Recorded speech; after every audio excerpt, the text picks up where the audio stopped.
27 professores portugueses estiveram em Israel para estudarem novos métodos de ensino do Holocausto. O exemplo pode servir para ensinar temas como a xenofobia ou o racismo aos alunos do 9º ao 10º ano. A reportagem é do correspondente da SIC no Médio Oriente, Henrique Zimmermann.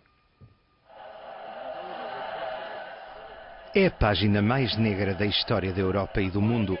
Em 1939, antes da Segunda Guerra Mundial, havia 18 milhões de judeus.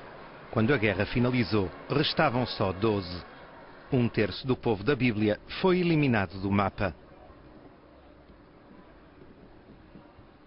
Em 1933, os nazis ganham as eleições. Durante 12 anos, aprovam centenas de leis para colocar os judeus fora da sociedade. Por exemplo, crianças árias e crianças judias não podem brincar juntas. As joias têm que ser entregues ao Estado. Os judeus não podem comprar sabão. No fim, a deportação e o extermínio, o assassínio de 6 milhões de europeus, 6 milhões de judeus, 1,5 milhão de crianças. 27 professores portugueses aprendem aqui no Yad Vashem como ensinar a maior tragédia da história da humanidade às crianças de Portugal. No Yad Vashem, o Museu do Holocausto de Jerusalém, há uma escola de ensino da Shoah, pela qual já passaram 2.000 educadores estrangeiros. 27 professores de História e de Português de estabelecimentos secundários de Lisboa, Porto e Coimbra aprendem em Israel novos sistemas e recebem novos instrumentos pedagógicos para ensinar aos seus alunos a solução final. Confessam que o grande desafio é dar um rosto e uma perspectiva humana às vítimas do Terceiro Reich. Quando se ensina o Holocausto, geralmente mostram-se aquelas fotografias dos cadáveres, das pilhas de cadáveres, os 6 milhões de judeus que morreram, e eles de facto humanizaram o Holocausto. Isto é extremamente humanizar a vítima. Eram pessoas, eram crianças, e que de momento para o podíamos ser nós, não é? E isso é extremamente importante, o perceber que pode, no momento da história, aconteceram as pessoas iguais a todos nós. E se calhar é mais fácil ensinar o Holocausto assim, não é? Procurar a partir daí, da pessoa, daqueles que tiveram uma vida antes, que eram felizes e que tinham família, e sobretudo saber ensinar isso aos alunos.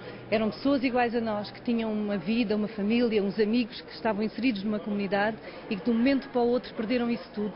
O que perderam, como viveram, e é a partir da pessoa, do nome, do rosto, da família, que depois se parte para a história geral, e é a partir daí que se deve ensinar o Holocausto. É já o segundo grupo de educadores chegados de Portugal. A especialista israelita nascida no Brasil, Raquel Orenstein, afirma que a pergunta é como manter viva a memória da Shoah no século XXI. Neste seminário, os professores encontram-se também com sobreviventes dos campos de concentração, que falam em primeira pessoa. Dentro de 15 a 20 anos, no máximo, não vai ter mais sobreviventes do Holocausto vivos. E realmente a transmissão do Holocausto vai estar toda na responsabilidade do educador. A gente põe muito ênfase no que nós chamamos a memória e a transmissão de valores através da ensinança do Holocausto. Quer dizer, não só ensinar o Holocausto, senão também ter a possibilidade de educar através do Holocausto. Explicar o Holocausto permite fazer a ponte para os dias de hoje e, portanto, chamar a atenção dos nossos alunos para problemáticas como a xenofobia, como o racismo. Portanto, que são valores muito prementes, quer na Europa, quer em todo o mundo. Portugal era um país neutral na Segunda Guerra Mundial, que serviu de escala para milhares de judeus que tentavam fugir à perseguição nazi. Lisboa foi cenário de extraordinários dramas humanos, até hoje desconhecidos. Milhares de jovens e de crianças da idade dos alunos perderam a vida no Holocausto. Outros perderam as famílias. Quando a guerra acabou, eles tiveram um outro problema. Estavam sozinhos, não tinham pais, não tinham mães, não tinham avós. E é extremamente importante ensinar. Não temem traumatizar os alunos. Não, de maneira nenhuma. Eu penso que eles aceitam, porque todos eles, os valores que se ensinam, são valores extremamente importantes. O aceitar a diferença, aceitar que o outro não tem que ser igual, compreender isso é extremamente importante na sociedade contemporânea. Uns 10.000 judeus conseguiram chegar a Portugal com a ajuda de um justo entre as nações, Aristides Sousa Mendes, cônsul em Bordeaux. Este não cumpriu as ordens do governo de Salazar.